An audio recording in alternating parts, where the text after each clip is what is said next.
하나님의 말씀 봉독해 드리겠습니다. 다 같이 성경을 드시고 자리에서 일어서시기 바랍니다. 하나님의 말씀은 요한계시록 21장 22절에서 22장 5절까지를 제가 봉독해 드리겠습니다. 이것은 하나님의 말씀입니다. 성 안에서 내가 성전을 보지 못하였으니 이는 주 하나님 곧 전능하신 이와 및 어린 양이 그 성전이시니라. 그 성은 해나 달의 빛이 있을 데 없으니 이는 하나님의 영광이 비치고 어린 양이 그 등불이 되시니라. 만국이 그 빛 가운데로 다니고 땅의 왕들이 자기 영광을 가지고 그리로 들어가리라. 낮에 성문을 도무지 닫지 아니하리니 거기에는 밤이 없음이라.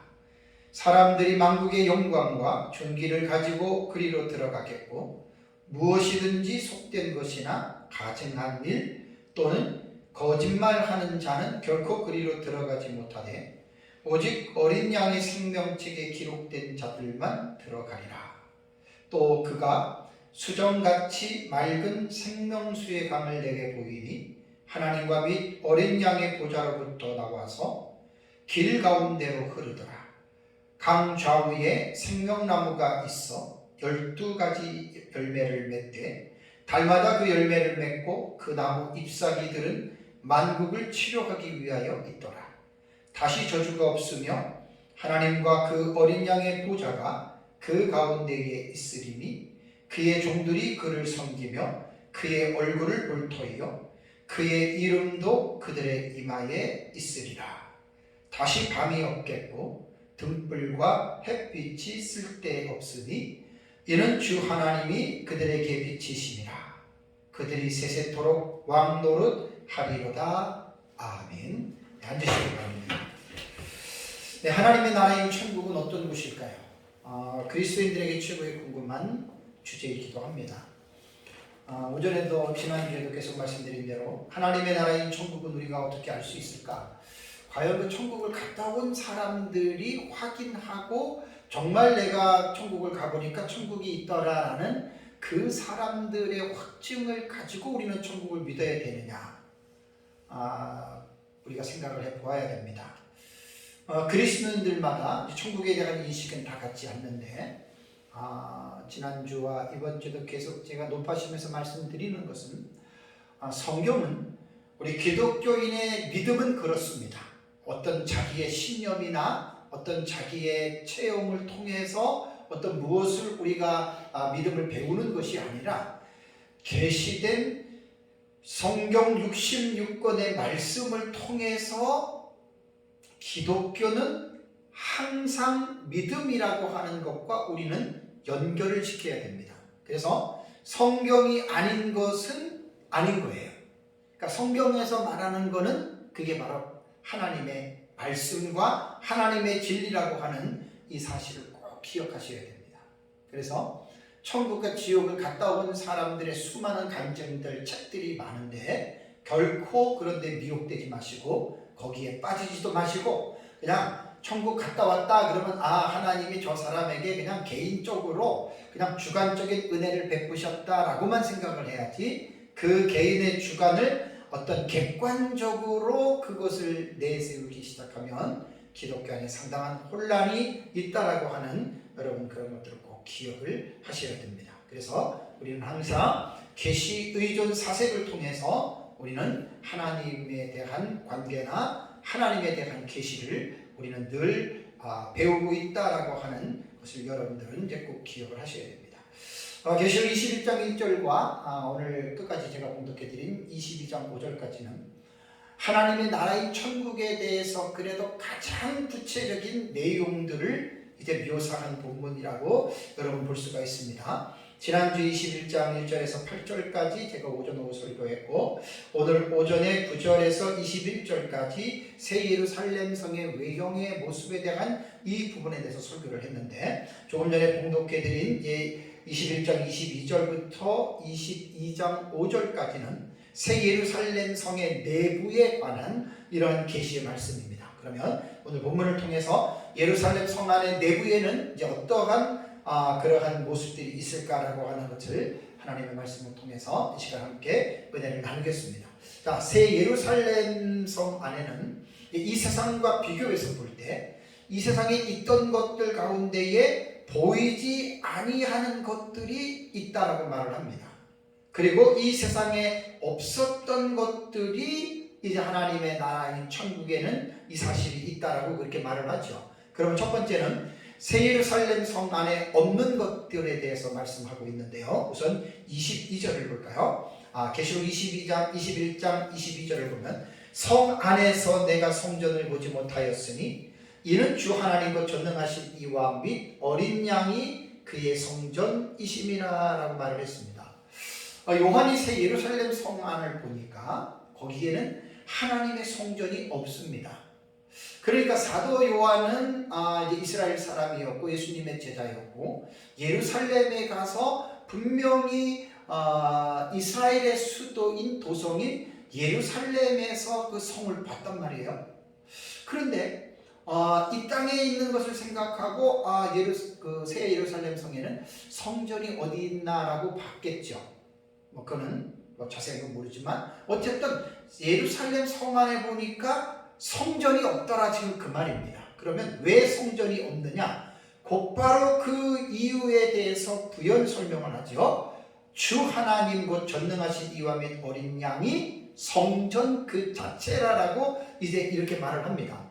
그러면 성전이라고 하는 이 개념은 구약 성경에서부터 시작이 되는데 성전은 하나님께서 영이신 하나님께서 이제 지상의 어떤 장소를 정해놓고 그 장소에 내가 함께 있겠다. 하나님의 현현의 장소로서의 그 성전이죠. 그래서 솔로몬 시대 성전을 만들기 이전에는 모세 시대의 성막을 만들었고 성막이 발전이 되어서 솔로몬 시대의 성전이 지어졌습니다. 그러니까 구약 시대의 하나님의 백성들은 하나님을 만나기 위해서는 하나님께서 가시적인 어떤 그 성전에 임재하시는 이제 거기에서 이제 성전이라고 하는 개념을 가지고 그들이 하나님을 예배하고 하나님을 섬겼죠. 그런데 신약 시대로 넘어오면서 성전의 개념이 달라집니다.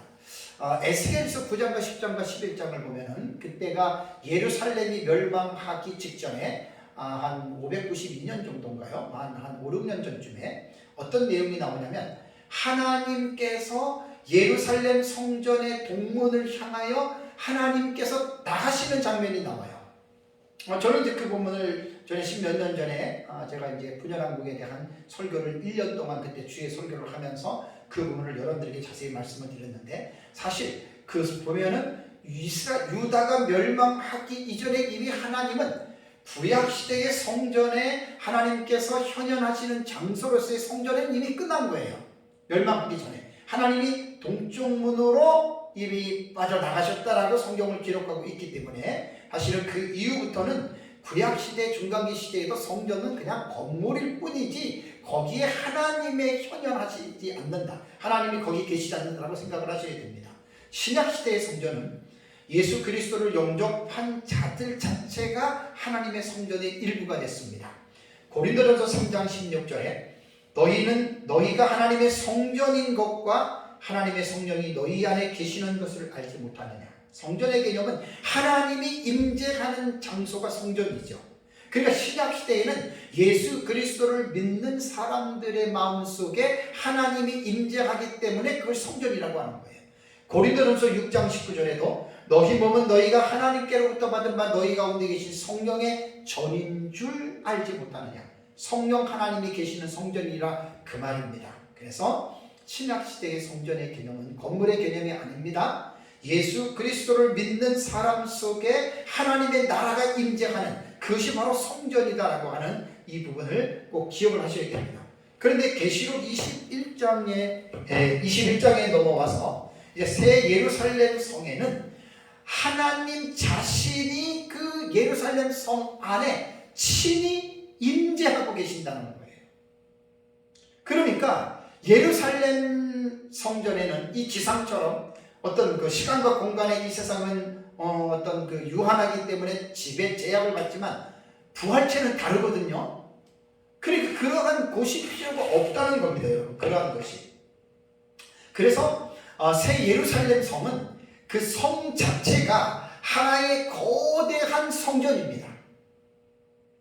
예루살렘 성 자체가 하나의 거대한 성전이기 때문에 성전이 여러분 필요가 없다라고 하는 거 여러분 꼭 기억을 해야 됩니다. 그런데 하나, 많은 사람들이 이 본절의 말씀 21장 22절의 말씀을 통해서 천국에는 성전이 없구나라고 지금도 이렇게 말하는 사람들이 참 많습니다. 대체적으로 무천년주의자들이 이렇게 지금 알고 있는데 이건 상당히 무지에서 나온 일입니다. 왜냐하면 우리가 요한계시록을 21장 22절만 봐서는 안 되거든요. 1장부터 22장 전체를 봐야 됩니다. 전체적인 그 요한계시록에서 성전에 대한 개념이 무엇을 말하고 있는지를 보고 판단을 해야 되는데, 이상한 사람들 사이비들처럼 성경을 하나를 딱 잘라가지고 끄집어내가지고 그것만 해석하는 것들은 상당히 그 위험한 해석이거든요. 여러분 요한계시록에 보면은 성전이 6번 나옵니다. 이 말은 뭐냐면 천국의 성전이 분명히 있습니다. 볼까요? 계시록 4장과 5장은 뭘 말하죠? 계시록 4장과 5장은 천국에 성전이 분명하게 있고 그 성전의 보좌에 성부 하나님이 앉아 계신 모습이 나와요. 성자 예수님, 성령 하나님 계시고 24장로들과 네 생물들이, 그것이 있는 곳이 바로 하나님의 성전입니다. 왜 천국에 성전이 없습니까? 4장과 5장이 분명히 말하고 있고, 또 계시록 11장 19절을 보면 이에 하늘에 있는 하나님의 성전이 열리니 성전 안에 하나님의 언약궤가 보이며 또 번개와 음성들과 우레와 지진과 큰 우박이 있더라. 천국의 성전이 분명히 있어요. 두 번째요. 세 번째는 계시록 14장 15절에 또 다른 천사가 성전으로부터 나와 구름 위에 앉은 이를 향하여, 성전에서 천사가 나왔습니다. 14장 15절에. 네 번째는 계시록 15장 5절과 8절에 또 2일 후에 내가 보니 하늘에 증거장막의 성전이 열리며, 하늘에 성전이 있어요. 다섯 번째 계시록 16장 1절에 또 내가 들으니 성전에서 큰 음성이 나서 7 천사에게 말하되, 성전이 있어요. 여섯 번째로 계시록 16장 17절에 7째 천사가 그 대접을 공중에 쏟음에 큰 음성이 성전에서 보좌로부터 나서 이르되 되었다 하시니. 요한계시록 안에는 성전이 6군데가 나옵니다. 성전의 개념은 하나님, 삼위 하나님 자체가 친히 임재해 계시는 그것을 성전이라고 말을 하죠. 다시 말씀드리면 요한계시록 21장 22절을 다시 보세요. 성경을 뭐라고 했죠? 성 안에서 내가 성전을 보지 못했다는 말입니다. 그러면 어디를 특정해서 말을 하는 거지요? 예루살렘 성 안에는 성전이 없다라는 말입니다. 오전에도 말씀을 드렸지만 예루살렘 성이 천국의 전부를 말합니까? 아니죠. 상식적으로 생각해도 아니죠.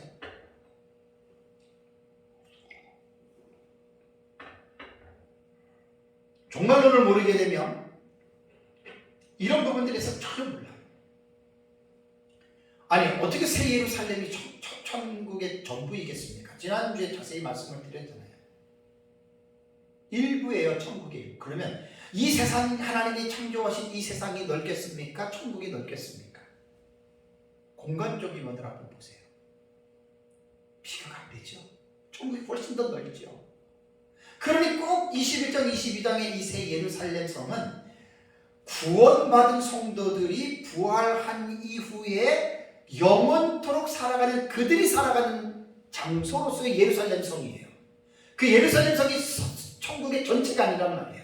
계시록 4장과 5장에 하나님이 계시는 성전도 있고, 그러면 천국은 계시록 4장과 5장에 말하는 성전과 21장 22장에 말하는 새 예루살렘 성, 요것밖에 없겠느냐? 말이 안 되죠. 무궁무진합니다.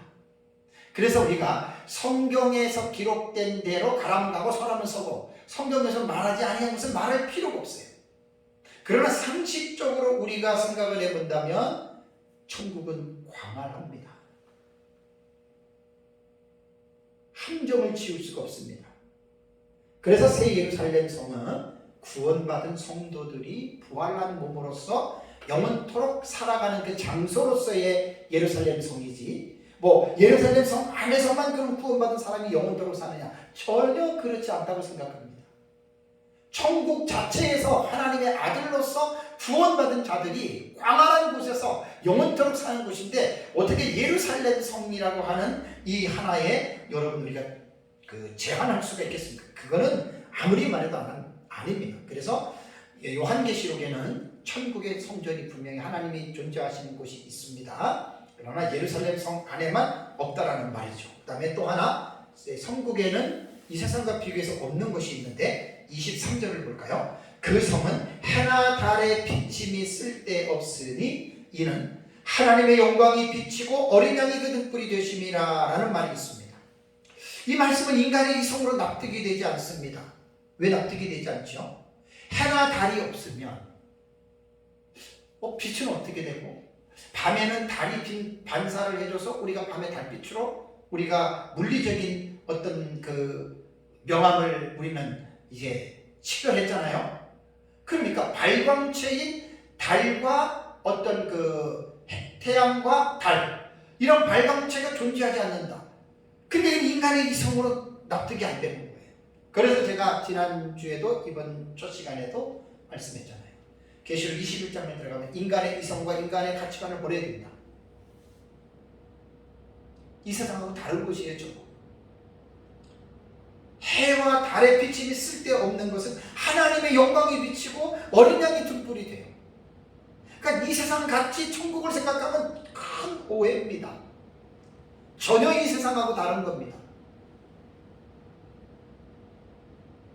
사람이 늙거나 병들거나 죽거나 전혀 그런 일도 없습니다. 나무가 뭐 시간이 오래 간다고 뭐 쇠하해지고 이파리가 떨어지고 뭐 죽고, 전혀 그런 것 없습니다. 이 세상하고는 차원이 다른 것이, 그것이 바로 하나님의 나라입니다.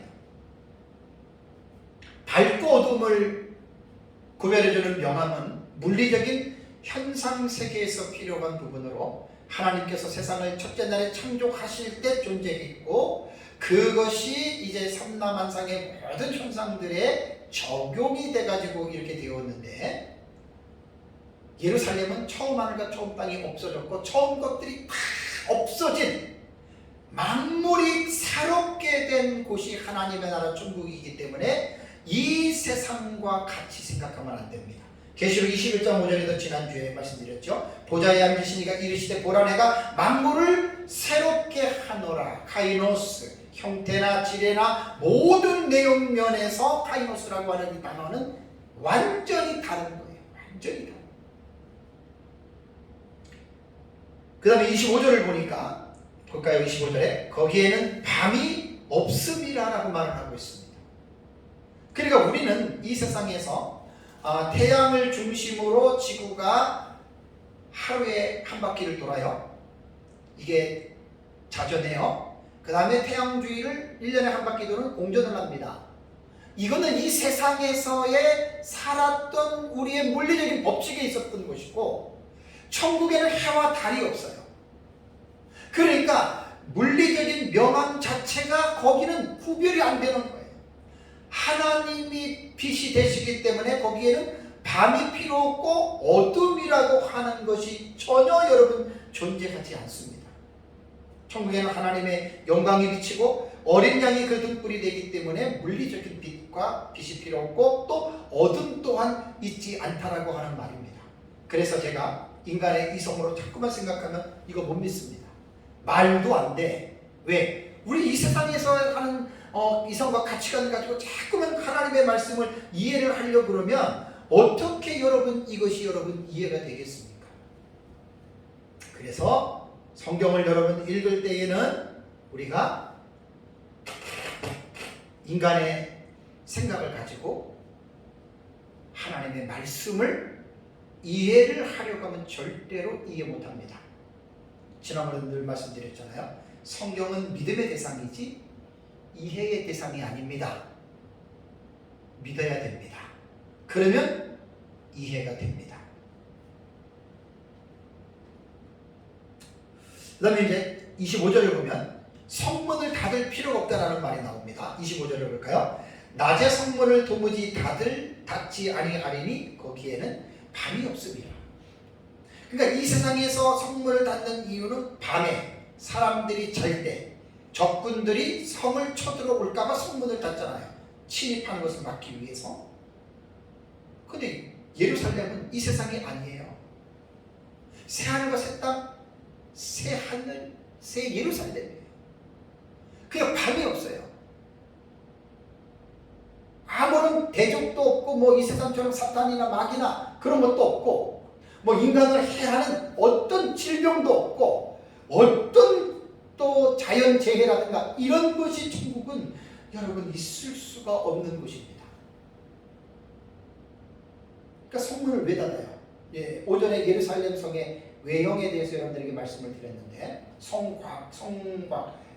성곽을 만들었잖아요. 그죠? 근데 그의 높이에 비해서 터무니없이 낮잖아요. 2200km가 되는 도시에 4m밖에 안 되는 성곽은 그 별 언밸런스도 그런 언밸런스가 아니죠. 그러니까 거기에는 성곽을 세운다라고 하는 말은 이 세상에서처럼 침입자들을 어떤 그런 개념이 아니라고 제가 분명히 말씀을 드렸습니다. 그래서 새 예루살렘 성은 밤이 없는 곳이기 때문에 뭐 대적자들도 없고 그러니까 성문을 닫을 필요가 없어요.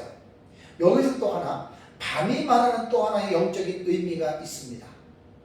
밤이라고 하는 영적인 의미는 이 세상의 죄와 흑암의 세력들을 말할 때 이제 흑암, 어두움 이렇게 이제 사용을 하는데 전혀 새 예루살렘에는 그러한 물리적인 밤이 없으니까 또 광명체도 필요 없고 그러다 보니까 이제 성경에는 새 예루살렘 성에서는 전혀 그러한 불순한 세력들이 없기 때문에 성문을 닫을 필요가 없다. 이제 그런 말입니다. 그 다음에 거룩한 성 새 예루살렘의 백성들, 거룩한 성 새 예루살렘의 백성들은 이제 24절과 26절을 보면은 나옵니다. 자, 24절과 26절에 대한 내용들을 잠깐 보면은 이 예루살렘 성은 구원받은 성도들이 살아가는 곳이거든요.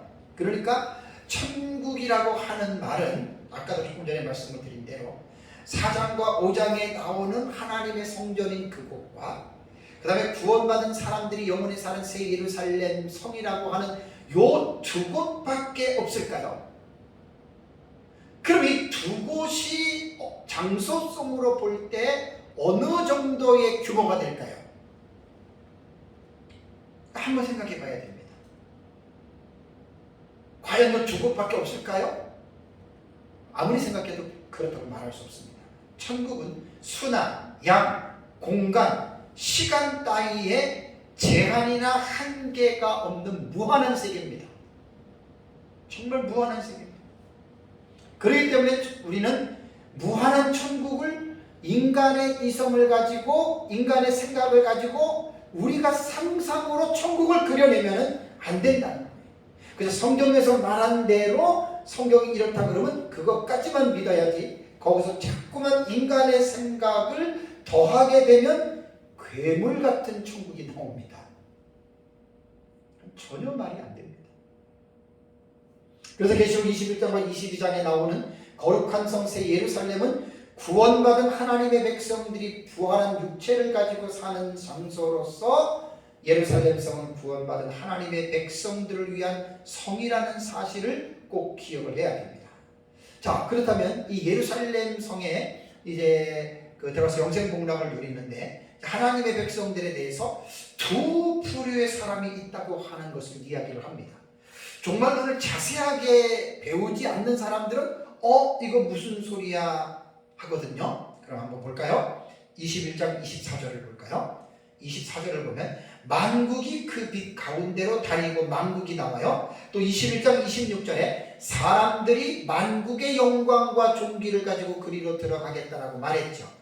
요게 21절과 26절에 만국이라고 하는 이 에드노스라고 하는 이 단어는 국민, 민족, 백성, 혹은 이교도로도 이방인으로도 이제 번역이 되는 아주 폭이 넓게 사용이 되는 그런 단어입니다.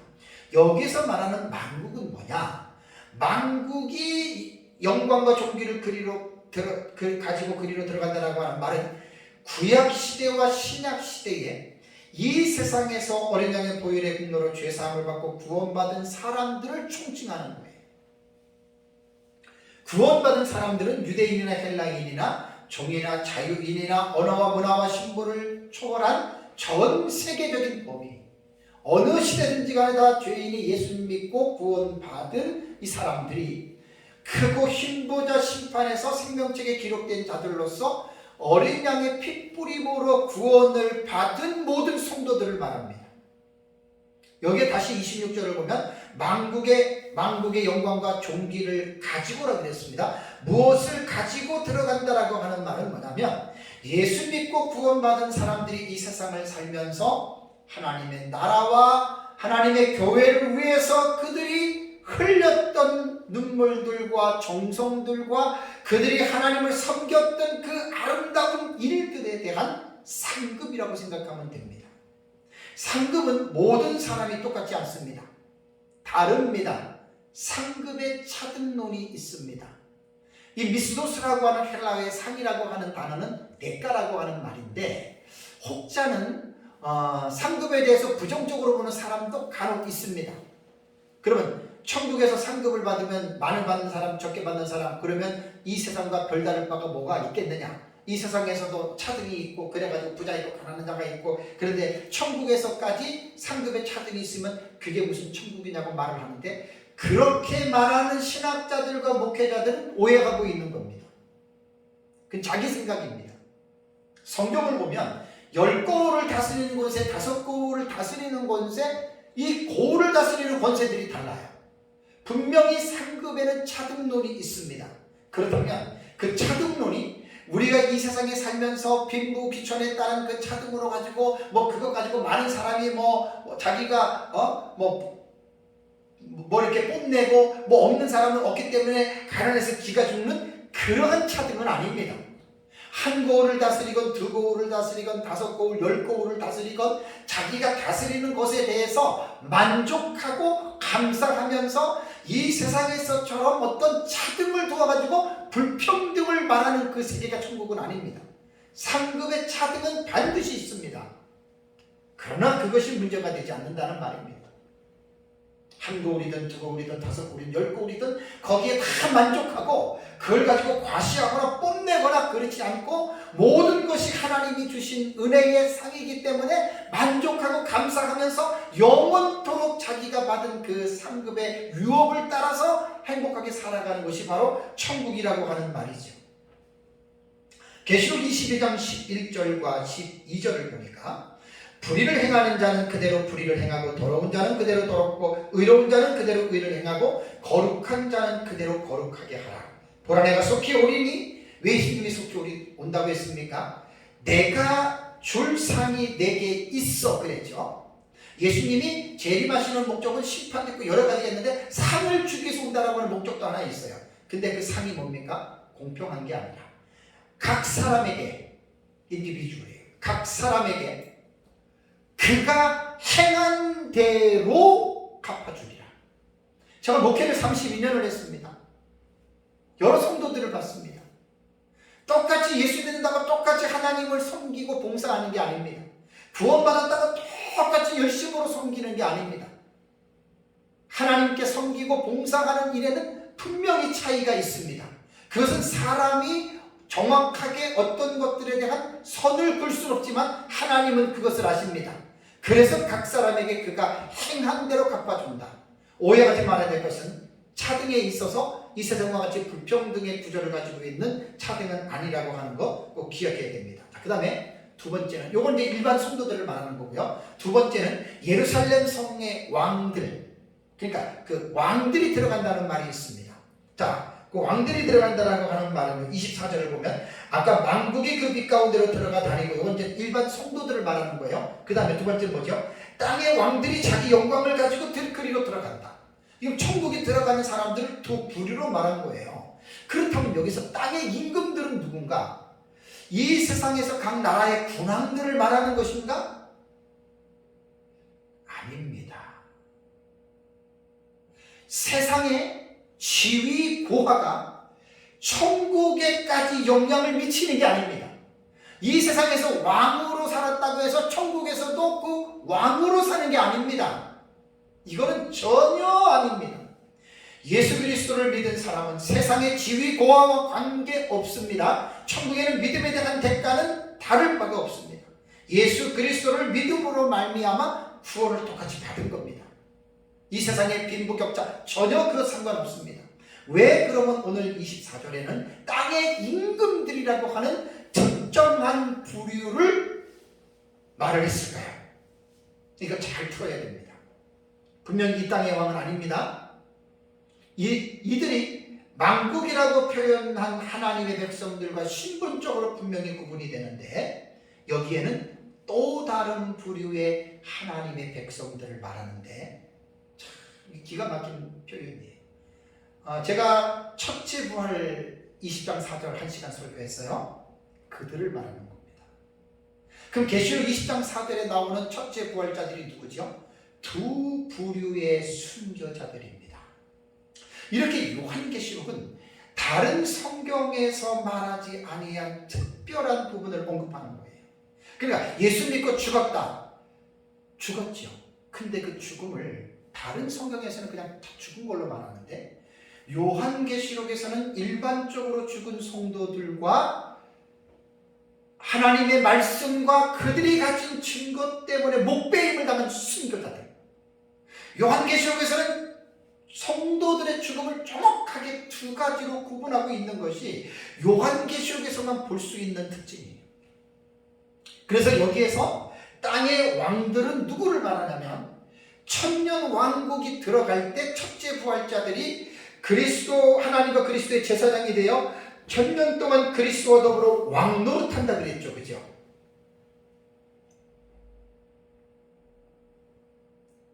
여기에서 말하는 첫째 부활자들이 천년 왕국의 왕 노릇하는 이들을 말하는 거예요. 아주 정확한 해석이. 많은 사람들이 이런 해석들을 못하고 있어요. 참 저는 안타까워요. 너무 정확한 거예요. 천년 동안 왕. 그러니까 모든 성도들이 천년왕국에서 왕노릇하는 게 아니에요. 천년왕국에 일반 백성들이 있고, 그 천년왕국에서 왕노릇하는 자들은 순교자들이에요. 이들이 첫째 부활자예요. 사람으로서 처음에 부활하는 첫째 부활자들. 요한계시록에서 이것을 못 읽어내는 사람들이 너무 많습니다. 그것은 왜 그러냐면 종말론적인 신학적 입장에 제한을 받기 때문에 그래요. 무천년의 종말론은 계시록 20장 1절의 천년기를 신약시대의 전 기간의 상징적인 기간이라고 하는 신학적인 해석을 해놨기 때문에 무천년기의 종말론자를 따르는 사람들은 이의를 제기하지 않고 그대로 믿습니다. 그게 신학의 영향을 받는 거예요. 그들은 전혀 우리가 역사적 전천년이 19장과 20장을 연대기적으로 예수님 재림한 다음에 이 땅에서 천년왕국이 이루어진다, 이것을 전혀 그들은 인정을 안 합니다. 왜냐하면 신학이 그렇게 규정을 했기 때문에 그 규정을 못 넘어가는 거예요. 무천년주의자들은 조금 기분이 나쁠 수도 있겠지만 사실을 말하는 겁니다. 그 다음에 27절을 보니까 예루살렘 성에 들어갈 사람들과 못 들어갈 사람들에 대해서 말을 했습니다.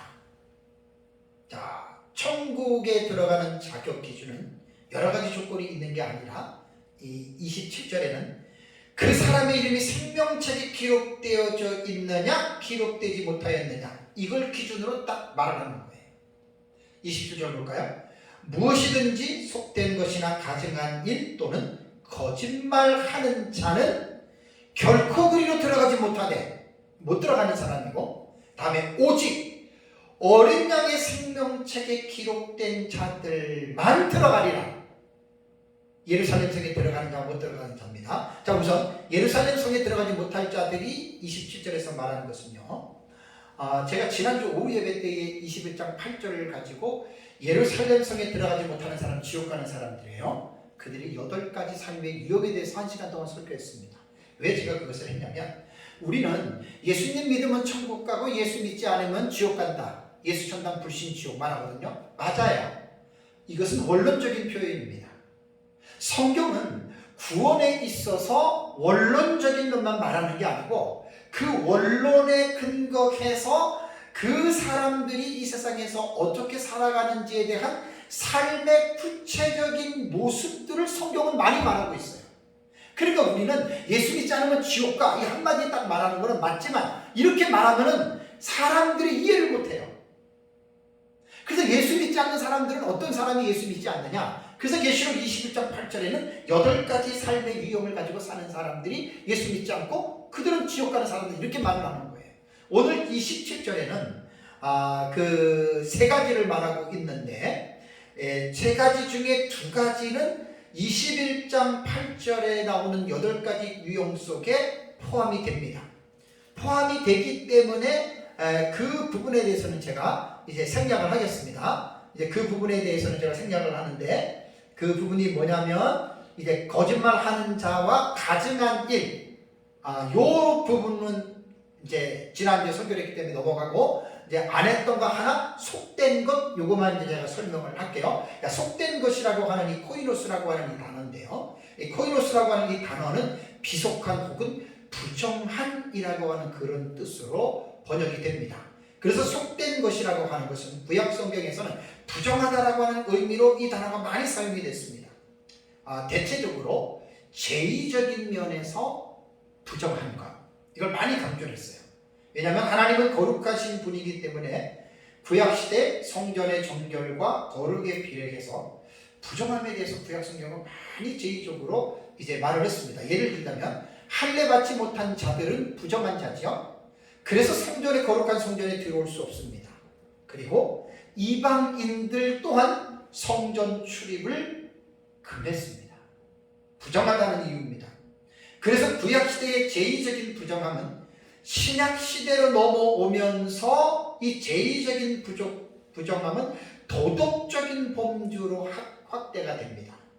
그래서 여기에서 속된 것이란 거룩하지 못한 것들을 가리키는데, 예수 그리스도의 대속의 은혜를 받지 아니한 모든 것들은 다 속된 것이다, 이렇게 말을 합니다. 구속함을 받지 못한 사람들의 행실은 모두가 다 속된 것이라고 하는 것, 그래서 속된 것들은 천국에 들어갈 수 없다라고 말한 것입니다. 그 다음에 이제 27절에 그럼 누가 예루살렘에 들어가느냐? 오직 어린 양의 생명책에 기록된 자들만 들어가리라 라고 말했습니다. 생명책에 기록된 자들은요, 에베소 1장 3절과 5절에 보면은 하나님이 이 세상에 창조하시기 전에, 그러니까 인간을 만들기 전에 이미 하나님의 계획 속에 미리 예정하셨다. 아니, 놀라운 일입니다. 제가 이제 계시록 마치고 에베소 주에 설교를 하려고 하는데 그때 아주 자세하게 좀 이 부분은 심도 있게 제가 설교를 하겠습니다. 그러니까 창세 전에 하나님이 그리스도 안에서 예정한 사람들은 어린 양의 피로써 죄사함을 받은 자들입니다. 이들이 생명책에 이름이 기록되어 있습니다. 이들이 예수님을 믿는 자입니다. 지난주에도 말씀드린 대로 예수 믿으면 천국 가. 그럼 예수 믿는 게 뭐죠? 도대체 예수 믿는 자가 어떤 자들이에요? 교회를 막 다닌다고 다 예수를 믿는 자들입니까? 그렇지 않습니다. 교회를 다녀도 교회 안에서 예수를 믿지 않는 사람들도 의외로 많습니다. 그래서 구원에 있어서는 예수 천당 불신 지옥이라고 하는 원론적인 면만 말하면 절대로 안 돼요. 예수 믿는 사람들이 이 세상을 어떻게 살아가겠습니까? 성경에 많이 나옵니다. 너무 많이 나옵니다. 구약 성경부터 신약 성경에 믿음으로 구원받는다라고 하는 것은 원론과 결과론적인 표현이고, 그 믿음으로 구원받은 사람이 이 세상에 어떻게 살아가는지에 대한 삶의 유형은 엄청나게 많이 나옵니다. 오늘날 교회가 성도들에게 구원론을 가르칠 때 예수 믿으면 천국 가. 장로님, 집사님, 권사님 이제 예수 믿으면 천국 갑니다. 이렇게 끝내면 안 됩니다. 야고보 사도가 말한 것처럼 여러분들이 믿는다고 하는 그 믿음이 산 믿음입니까? 죽은 믿음입니까를 분명하게 가르쳐 줘야 되고, 산 믿음이냐 죽은 믿음이냐를 가늠할 수 있고 그것을 규정해 주는 것이 행함입니다. 이 행함을 구원의 조건으로 붙여버리면 율법주의가 되고, 이 행함을 믿음받은 구원받은 사람은 행함하고 필요 없어 말하는 사람은 율법 폐기론주의로 갈라집니다. 지지난주에 제가 참교추에서 박순영 목사님 솔라피데를 믿는가에서 제가 우리 권사님하고 집사님한테 제가 그 세미나를 들어버려서 다 들어보셨죠? 대단히 수준 있는 강의입니다. 한국교회가요, 솔라피데 오직 믿음이거든요. 이 믿음을 잘못 읽어서 한쪽은 율법 폐기론, 한쪽은 율법주의입니다. 율법 폐기론, 믿음으로 구원받았으니 됐어. 믿음으로 구원받은 거야. 그 율법 폐기주의입니다. 이게 믿음으로 구원받았는데 선을 행해야 돼. 그 행함을 자꾸만 강조한다. 이거는 율법주의입니다.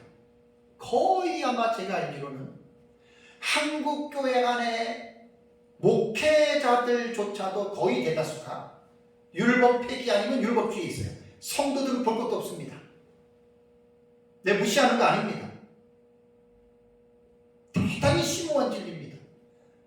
솔라피데, 오직 믿음이라고 하는 말은 행함을 어떻게 인벌브를 시키냐에 따라서 율법 폐기주의도 될 수 있고 율법주의도 될 수 있는 것이 오늘날 한국교회의 현상입니다.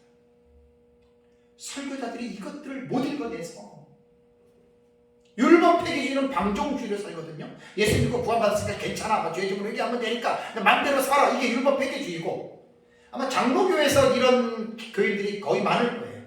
그 다음에 아니야, 구원 받으려면은 열심히 하나님 말씀 순종해서 구원받아. 이건 율법주의입니다. 그래서 이제 제가 지지난주 수요일날 말씀드렸잖아요. 그 세미나에 대한 요약을 제가 해드렸는데, 율법주의에서 유보적 칭의론이라고 하는 영국의 신학자 톰 라이트, 또 한국의 김세훈 교수 같은 경우들은 유보적 칭의론을 말하는데, 칭의가 현재적 칭의가 있고 미래적 칭의가 있다고 말을 합니다. 현재에 내가 예수 그리스도를 믿음으로 justification, 칭의를 받았다 하더라도 그 사람이 이 세상에서 신앙생활의 삶이 하나님의 말씀을 순종하지 않았다면 죽은 이후에 크고 힘보자 심판대에 그때 칭의를 받아야 되는데, 그때 이 세상에서 삶이 제대로 살지 않았으면 미래적 칭의가 유보된다. 구원 못 받는다. 이렇게 가르치는 게 유보적 칭의론이에요. 아닙니다. 이게 율법주의입니다. 알미니안주의는 다 이겁니다.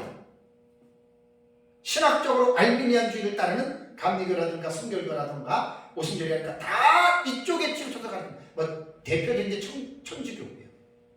이거 대단히 중요한 거예요. 자칫하면 율법 폐기주의, 자칫하면 율법주의. 그래서 요한계시록에는 구원받은 사람의 특징을 삶을 무시한 게 아닙니다. 간략하게 원론적으로만 생명책에 기록된 자들이 들어간다라고 얘기를 했고, 그 생명책에 이름이 기록된 걸 누가 알아요? 하나님 외에는 몰라요. 그럼 그 사람 어떻게 알아요? 구원받은 생명책에 이름이 기록된 자들은 완전하지는 않지만 이 세상에서 하나님의 말씀을 순종하면서 성화의 삶을 반드시 살아가는 자들이다. 여기까지만 말할 수 있어요. 믿음과 선한 행실의 차이는 사람마다 다르기 때문에, 그래서 성경은 요한계시록만 보지 말고 전체적인 성경을 보면 원론만 강조하는 것이 아니라 구원받은 사람들이 어떻게 사는지에 대한 그 삶의 모습들을 구약과 신약에는 엄청나게 많이 말씀해 놨습니다. 설교자들은 그런 말씀들을 잘 끄집어내서 성도들에게 이 세상에서 구원받은 자들로서의 삶을 방종주의나 율법 폐기주의로 살지 말고, 그렇다고 율법주의로 강조하는 것이 아니라 구원을 받았기 때문에 여러분들은 하나님의 말씀을 순종하는 삶을 계속해서 성화의 삶을 살아가라고 설교자는 성도들에게 독촉을 해야 돼요. 신복음주의 사상을 가진 목사들은 예수 믿고 구원받았으니까 끝! 프리하게 가르치지만, 개혁신학의 사상을 물려받은 목사들은 절대로 그렇게 안 가르칩니다. 성화를 강조합니다. 성화를 강조하되 구원의 조건으로서의 성화가 아니라 구원받은 결과로서의 성화를 가르치는, 이게 되게 쉬운 것 같지만 되게 까다로운 말입니다. 자, 그 다음에 이제 네 번째로 예루살렘 성에 있는 것을 말을 합니다. 이제 22장으로 넘어가겠습니다. 22장으로 넘어가면 예루살렘 성에 있는 것이 무엇이냐? 제 22장은 앞장에 이어서 이제 예루살렘 성의 내부의 모습을 이제 계속 말을 하고 있어요.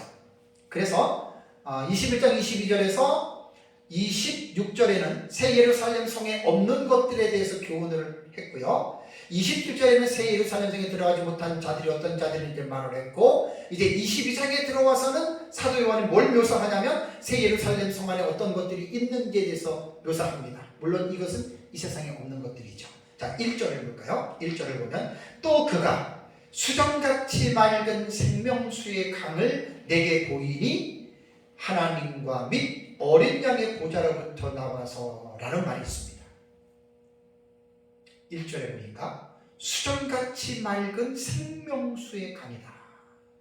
자, 요한계시록 21장 1절에서 봤죠. 처음 하늘과 땅이 그리고 바다가 존재하지 않는다라고 말을 했습니다. 새 예루살렘 성에서는. 그런데 지금 읽은 본문에는 강이 있다라고 말을 해요. 그러니까 바다는 없지만 강은 있는 것으로 봐야 됩니다.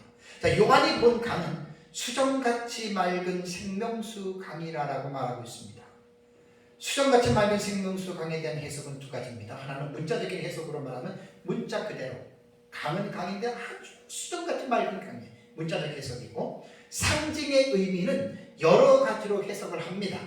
뭐냐면 성령으로도 보기도 하고, 영생을 의미하는 것으로 보기도 하고, 혹자는 죽음이 사라지는 것으로도 해석하고, 어떤 사람들은 하나님의 백성이 누리는 풍성한 삶이라고 주장을 합니다. 제가 이제 요한계시록을 종말론을 연구를 하면서 여러분들에게 강조하는 것 중에 하나가, 상징의 해석은 상당히 조심해야 된다고 누누이 제가 말씀을 드렸죠. 왜 조심해야 되는 줄 아십니까? 문자적인 해석은 하나의 뜻만 있습니다. 그 하나의 뜻에서 적용은 여러 가지로 늘릴 수가 있지만, 문자적인 해석은 하나의 뜻이기 때문에 딱 그거 이상은 못 넘어가는데, 상징의 해석은 규정이 없어요. 이게 제일 위험한 해석법이에요. 조금 전에 말씀드린 대로 성령, 이 수정같이 맑은 강을 상징 해석가들은 그게 성령이다 이렇게 말하는 사람이고, 또 영생이라고 말하기도 하고, 죽음이 사라지는 것으로 하나님의 같은 풍성한 삶, 네 가지인데 이것만 있느냐? 보는 사람마다 달라요. 상징이라고 하는 것은 기준이 없잖아요. 제한이 없어요. 무제한이에요. 그래서 이단과 사이비들이 성경을 해석하는 방식이 알레고리칼이라 그래요. 주관주의 해석. 요한계시록은 제가 깊이 계속 연구를 하고 있기 때문에 무천년주의자들은 정말로 조심하지 않으면 완전히 요한계시록을 상징으로 코미디로 다들 해석을 합니다. 아이고, 또 무천년주의자들 그러면 또 마음에 또 상처가 되겠네. 제가 솔직히 말씀드립니다. 우리도 상징 해석한다 그랬어요. 저도 해요. 그러나 조심해야 됩니다. 기준이 없어요, 상징. 그냥 넘어갈게요. 저는 그냥 두 가지를 다 취해도 문제가 없다고 보는데, 제가 보는 것은 문자로 봐야 됩니다. 그대로.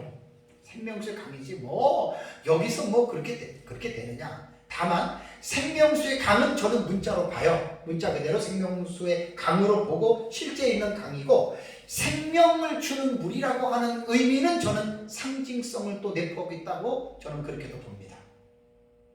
물론 그 물을 마시면 그 물 자체가 생명을 계속해서 유지해준다. 이것도 틀린 말이 아니죠. 왜냐하면 새 예루살렘 성에 있는 사람들은 늘 그 강물을 마시는 거니까, 생명수니까. 그러나 지나치게 문자나 상징에 대한 해석을 가지고 반목하거나 질시하거나 다툼과 격돌로 나가는 것은 피차가 삼가해야 됩니다. 나와 다르다고 해서 상대방을 막 무시하거나 그런 것들은 안 좋고요. 서로가 좀 인정하는 그런 자세들을 피차가 견지해가면서 가는 것이 좋다고 봅니다. 그러면 생명수의 강에 대한 근원지를 보면 1절을 보세요. 이 생명수의 강이 어디서 나오죠? 하나님과 어린 양의 보좌로부터 나온다. 출처가 하나님과 어린 양의 보좌입니다. 그러니까 생명수 강의 바로는 바로 하나님과 어린 양의 보좌다. 근데 이 본문을 잘 보면 생명수 강의 길이와 넓이와 깊이는 없어요. 그냥 생명수 강이에요. 우리 그렇게 믿으면 돼요. 이게 강이 몇 메타고 깊이가 얼마고 길이가 그런 건 성경이 말하지 않은 것에는 관심을 가질 필요가 없어요. 몰라도 상관이 없기 때문에 하나님이 표시를 안 해놓으신 겁니다. 다만 하나님의 보좌가 어린 양의 보좌로부터 흐른다라고 했을 때 천국에 있는 새 예루살렘 성에 있는 모든 것들은 그 존재의 근원이 바로 하나님과 어린 양에서부터 발원이 된다. 꼭 이것만 한번 생각하면 됩니다. 두 번째는 강의 흐름을 볼까요? 길 가운데로 흐른다 그랬죠. 그 성경을 해석할 때 상징의 해석을 시도하는 사람들은 생명수 강도 상징으로 해석하기 때문에 강이 흐르는 강줄기도 상징으로 해석을 해버려요. 근데 꼭 기억해야 될 것은 상징의 해석이요, 1차적으로 성경에 기록된 문자적인 의미를 무시하면 절대 안 됩니다. 그래서 우리는 자연스럽게 문자적으로 예루살렘 성 안의 생명수강이 유유히 흘러간다고 보는 것이 가장 자연스러운 해석입니다. 왜 이거를 상징으로 해서 강 자체도 실제 있는 강이 아니라 상징이고 길도 상징이고, 그러면 사도 요한이 이게 잘못 봤다는 말입니까? 이런 것들은 당연히 문자적으로 읽어도 문제가 없지 않습니다. 또 하나 2절을 볼까요? 2절을 보니까 길 가운데로 흐르더라 해놓고 강 좌우에 생명나무가 있어 12가지 열매를 맺되 달마다 그 열매를 맺고 그 나무 잎사귀들은 만국을 치료하기 위하여 있다. 제가 설교 원고가 너무 많아가지고 시간이 쫓겨서 좀 읽으면서 좀 감동, 감화 이것도 좀 해야 되는데 제가 정신이 없어요. 올해 1월달에 계시록 마지막 주에 설교 마칠 때 보통 2시간, 3시간씩 했던 설교를 1시간으로 막 줄이니까 저도 막 시간이 막 급해져요. 여러분, 천국은 개인의 상상이나 유추나 어떤 사람의 경험을 통해서 믿으면 큰일 납니다. 그런 거 믿지 마세요. 그냥 당신이나 믿어 그러면 돼요. 성경에 기록된 내용을 그대로 믿으세요. 길 가운데 생명수 강이 양쪽에 흐르는데 광자 위에 생명나무가 있는데 12가지 열매를 맺대. 여러분, 이 세상에 이런 나무 봤습니까? 달마다 맺어요, 열매를. 또 그 잎사귀들은 만국을 치료하기 위하여 있다. 이게 우리가 장차 들어가서 살 천국에 관한 아주 기가 막힌 묘사입니다. 생명수 강물은 천국의 길 가운데로 흐르는데 아마도 그 물줄기가 여러 갈래로 나뉘어 온 성의 모든 길 가운데로 흐를 것으로 생각이 됩니다. 이 강에 흐르는 강 좌우에 생명나무들이 쫙 있어요. 그런데 생명나무라고 하는 말은요, 크실론 조에스라고 하는 단어입니다. 크실론 조에스, 생명나무인데 여기에 나무가 크실론이요, 이 단어를 파생해 보면은 단수로 나옵니다. 단수가 뭔지 알죠? 하나라는 말이에요. 그렇다면 강가에 있는 한 나무라고 우리는 문자적인 소비를 할 때는 이렇게 받아들여야 되는데, 그렇다면 문제가 있어요. 단수 하나인데 왜 이것이 각 강의 양편에 생명나무가 있다고 이렇게 말을 했을까요? 그래서 여러 유명한 주경학자들의 주석을 보니까 베구어스, 로마이스, 마운스, 기센이라고 하는 이런 학자들은 이 크실론이라고 하는 나무가 단수인데 이 단수를 집합 명사의 단수형으로 해석을 합니다. 집합이라고 하는 말이 뭐죠? 복수의 개념이잖아요. 그죠? 그 복수를 집합 명사를 단수로 학자들은 그렇게 표현할 수 있어요. 또 우린 그렇게 말할 수가 있어요. 학교의 학생이 단수잖아요. 학생이 하나가 아니잖아요. 집합적으로 많잖아요. 그런 의미가 되겠죠. 그래서 집합명사의 단수형으로 그래서 크시론이라고 하는 단어가 단수로 되어 있다라고 이렇게 말을 하는데 저도 동의합니다. 생명나무도 생명수강과 같이 새 예루살렘 성에 실제로 존재하는 것으로 보는 것이 저는 가장 옳은 해석이라고 봅니다. 우리 옛날의 믿음의 선지자들은 다 이렇게 문자적으로 읽었어요. 우리 조상들 어느 나라든지 다 이렇게 생명나무 거기에 생명수 강의 길의 양쪽에 생명나무가 있고 12 과일이 맺히고 달마다 맺히고 우리 다 그렇게 믿었어요 옛날부터. 근데 요한계시록을 상징으로 해석하는 이 학파들이 나오면서부터 그거 아니야 그거 아니야 그거 아니야 상징이야 이렇게 말을 해놔서 순수하게 믿었던 이 요한계시록을 신학적인 어떤 그러한 그 거친 해석법에 의해서 많은 사람들이 문자 그대로의 누리는 이 기쁨을 지금 못 누리고 있어요. 난 너무 안타깝다고 생각합니다. 계시록 2장 7절에도 이기는 그에게는 내가 하나님의 낙원에 있는 생명나무의 열매를 주어 먹게 하리라 그랬죠. 에베소서 교회에게 하신 말씀이에요. 신앙생활에 이긴 자는 여기서 생명나무 이게 천국을 말하는 게 예루살렘성 먹어요. 여러분 부활체가 음식을 먹겠습니까? 안 먹겠습니까? 먹습니다. 부활하신 예수님 식사했어요? 부활한 우리 천국에서 먹어요? 물도 먹고 과일도 먹고 음식도 먹어요. 뭐 그거 안 먹는다고 죽거나 그러지는 않아요. 부활체는. 여러분 먹는 거 생각해 보세요. 얼마나 복인 줄 아십니까? 와 먹는 거 복입니다. 설교 시간에 개인적인 얘기를 하면 안 되는데 우리 지금 둘째 딸이 난 손자 소희가 있어요. 할아버지들은 그 손자 얘기 많이 하죠. 될 수 있는 대로 안 합니다.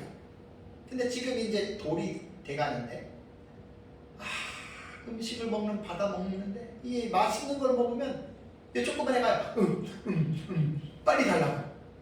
여러분 그게 복이 되니까요. 하나님이 세상을 살면서 누리는 많은 여러 가지의 낙들 가운데에 음식을 먹고 그 맛을 느끼고 그 음식을 먹는 이것이 얼마나 하나님이 인간에게 주신 복인지 모릅니다. 만약에 먹는 복이 없다, 삭막한 겁니다. 권사님 맛있는 아마 대한민국에서 제일 맛있는 그 홍시예요. 감 늘 맛있는데 내가 그거 딱 보고 아까 말했잖아요. 우리 손자 이쪽 돌멩이 손자한테 주고 싶어요. 왜? 얼마나 맛있겠어요. 태어나서 처음 먹어보는데 그렇게 맛있는 거예요. 여러분 복입니다. 음식은 복입니다. 대신에 과하면 안 됩니다. 잘 맞춰서 음식을 잘못 먹으면 병 걸려요. 잘못 먹으면 죽어요. 잘 조합해서 먹어야 돼요. 그래서 이 천국에서도 먹을 수 있는 기쁨을 하나님이 주시는 거예요. 감사하게 생각해야 됩니다.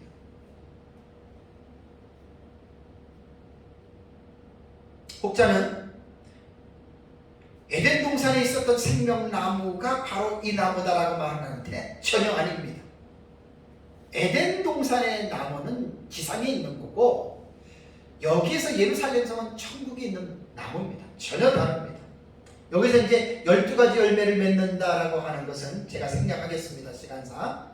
근데 하나를 봐야 될 것은 22장 2절을 보시면 다시 우리가 좀 집중해야 될 부분이 뭐냐면 그 나무 잎사귀들은 뭐라 그랬습니까?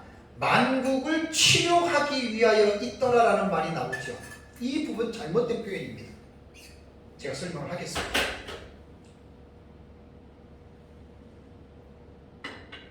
생명나무는 열매만 있는 것이 아니라 잎사귀도 있어요. 근데 그 잎사귀의 효능에 대해서 만국을 치료하기 위함이라고 말을 했습니다. 여러분 만국은 새 예루살렘 성에 거주하는 하나님의 모든 백성을 총칭하는 단어입니다. 여기에 문제가 뭐냐면 치료라는 말입니다. 치료라고 하는 이 단어는 데라페이아라고 하는 헬라어 단어인데 치료로 번역이 되고 봉사로도 번역이 됩니다. 꼭 기억하세요. 한 단어에 한 뜻만 있는 게 아니라 두 가지 뜻이 있어요. 자, 신약 성경에 이 데라페이아라고 하는 단어가 3번 나옵니다. 누가복음 9장 11절에서는 병으로도 이것이 번역이 됐어요. 그러니까 뭐 2개가 아니라 3개가 돼요. 그 다음에 누가복음 12장 42절에서는 집의 종들로 번역을 했습니다. 요한계시록 22장 2절에서는 테라페이아를 치료로 말했습니다. 그러니까 치료, 동사, 종, 우리가 볼 수 있는 것 중에서는 지금 병으로도 됐고 네 가지가 벌써 나온 거예요.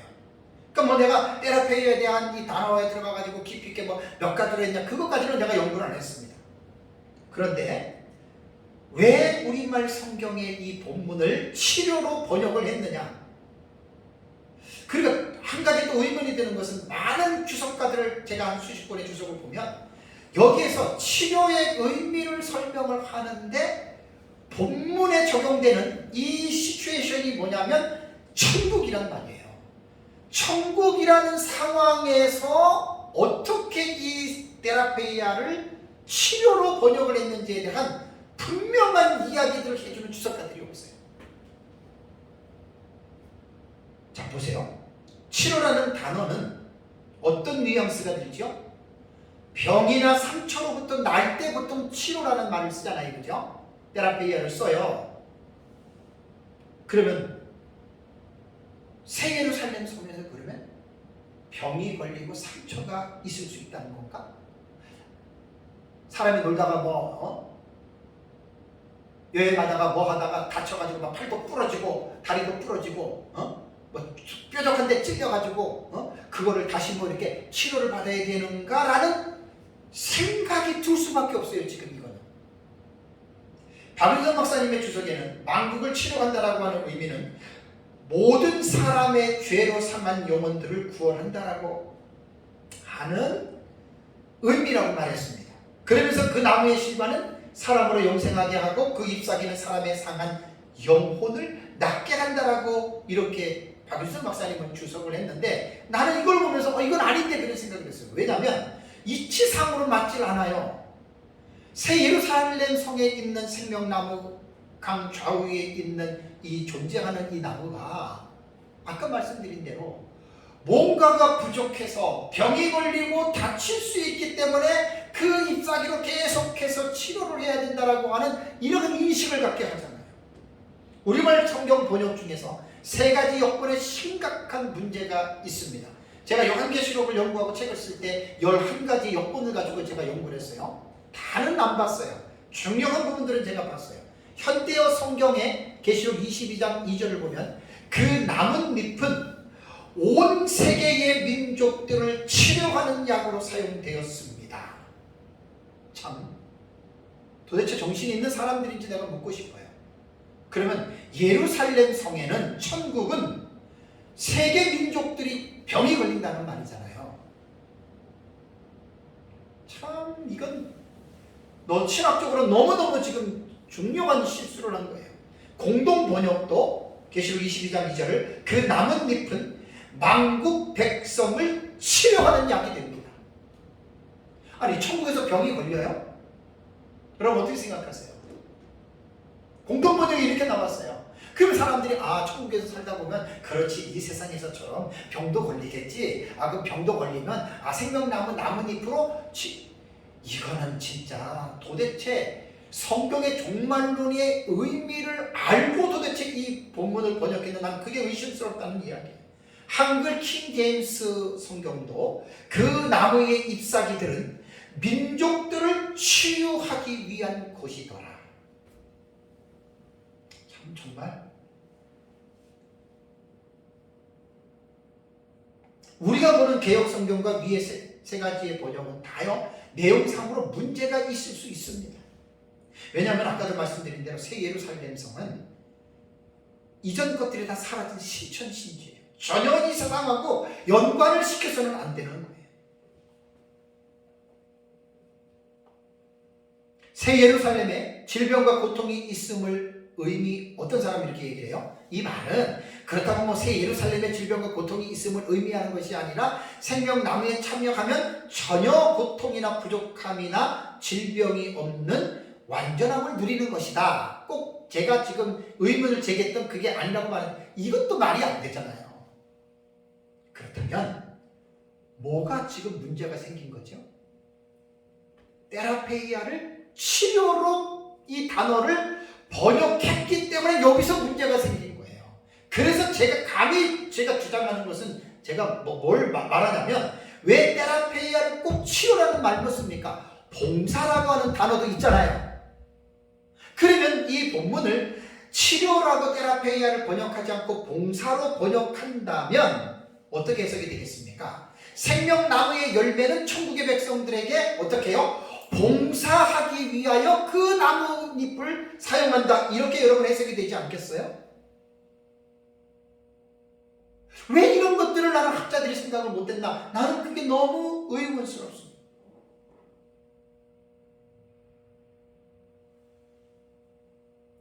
계시록 12장 6절에서 여자가 광야를 도망했다. 표고라고 하는 동사도 도망으로 번역하면 안 돼요.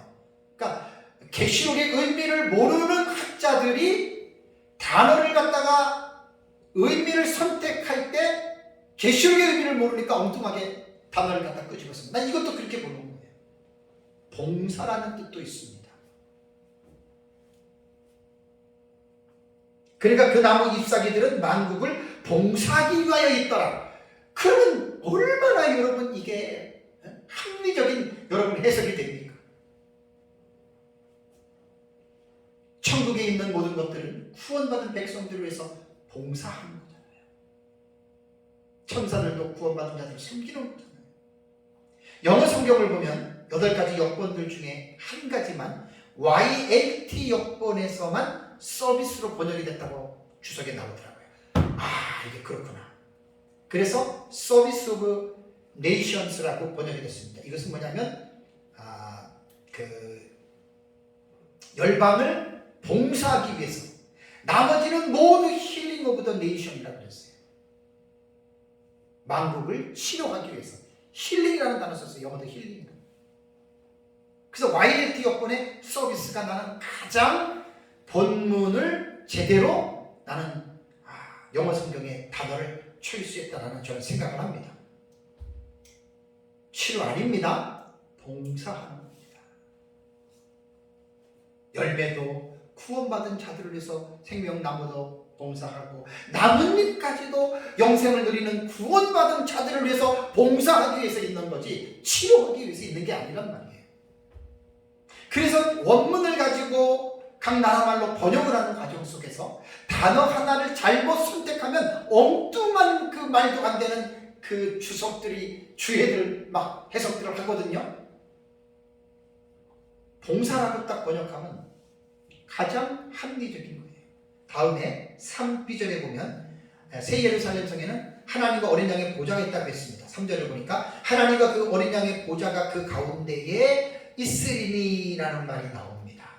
자, 새 예루살렘 성 가운데에 어린 양의 보좌가 있다라고 하는 말은 하나님의 나라의 중심이 삼위일체 하나님이라고 하는 사실을 강조하는 거예요. 자, 왜냐하면 계시록 4장과 5장에는 하나님의 보좌가 있잖아요. 그럼 4장과 5장에 거기도 보좌가 있고 새 예루살렘 성에도 그 어린 양의 보좌가 있느냐? 이렇게 성경을 해석하면 안 되죠. 그건 진짜 성경에 대한 지식이 없는 사람이에요. 왜냐하면 계시록 4장과 5장에 하나님의 성전이 있는 곳과 예루살렘 성은 분명히 다른 곳입니다. 하나님의 나라의 중심이 새 예루살렘 성이든 어디든 간에 천국은 센터가 뭡니까? 삼위일체 하나님입니다. 어디든지 하나님의 보좌가 있는 겁니다. 그러나 가시적으로 볼 수 있는 보좌는 계시록 4장과 5장에 하나님이 보좌에 앉으신 성부 하나님 앉아 계신 그것이 바로 천국의 성전이라고 하는 것이죠. 하나님과 어린 양의 보좌가 새 예루살렘 성의 가운데 있다라고 하는 것은 하나님의 편재하심이 천국의 정영역에 미치는 것으로 봐야 됩니다. 편재라고 하는 말은 한문의 뜻으로는 두루 퍼져 있는 거예요. 지금도 마찬가지죠. 영이신 하나님이 이 세상에 지금 편재하심을 우리는 믿어요. 하나님은 어느 한 곳에만 계신 것이 아니라 우리 교회도 있고 다른 교회도 있고 큰 교회도 있고 외국에도 있고 그 하나님이 모든 곳에 그분이 임재해 계신다. 이게 하나님의 편재성입니다.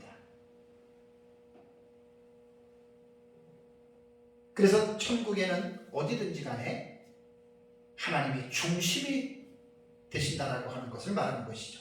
그 다음에 3절을 보니까 시절에 그의 종들이 그를 섬기며 그의 얼굴을 볼 터이요라고 말을 했습니다.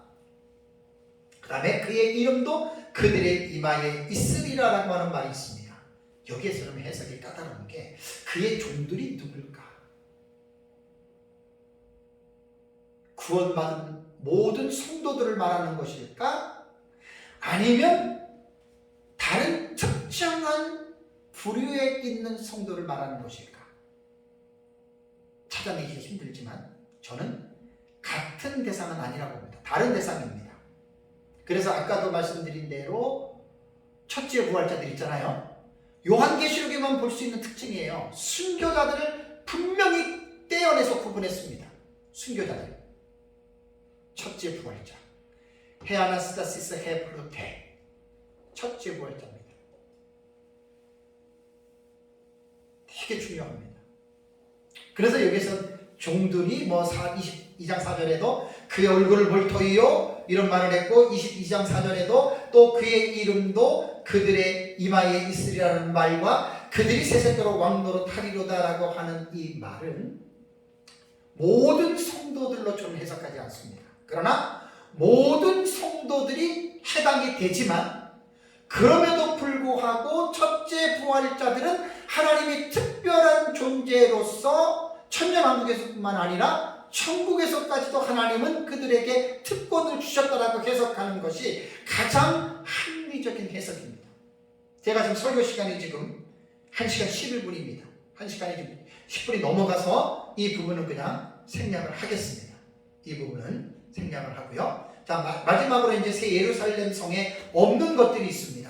5절을 다시 보면 다시 밤이 없겠고 등불과 햇빛이 쓸데없으니 이는 주 하나님이 그들에게 비치심이라. 이것은 21장 23절 25절의 내용을 재차 강조한 거기 때문에 이것은 다시 주의를 생략을 하고요. 그 다음에 3절에 보니까 다시는 저주가 없으며, 여러분 하나님의 나라는 저주 없습니다. 늙지도 않습니다. 쇠하지도 않습니다. 병들지도 않습니다. 싸우지도 않습니다. 죄를 짓지도 않습니다. 남을 원망하지도 않습니다. 남을 시기하지도 않습니다. 거짓말도 안 하고 사기도 안 치고 도둑질도 안 하고 살인도 안 하고 간음도 안 하고 탐내지도 않고 항상 하나님을 섬기는, 다른 신을 섬길 수 없는, 그야말로 완전한 인간의 모습으로 완벽하게 살아가는 것이 여러분 천국입니다. 그런 곳에 무슨 저주가 있겠습니까? 사랑하는 성도 여러분, 이 땅에 살아가는 하나님의 백성들이 무엇을 갈망하고 기대하면서 살아가야 됩니까? 우리는 이 세상이 아닙니다.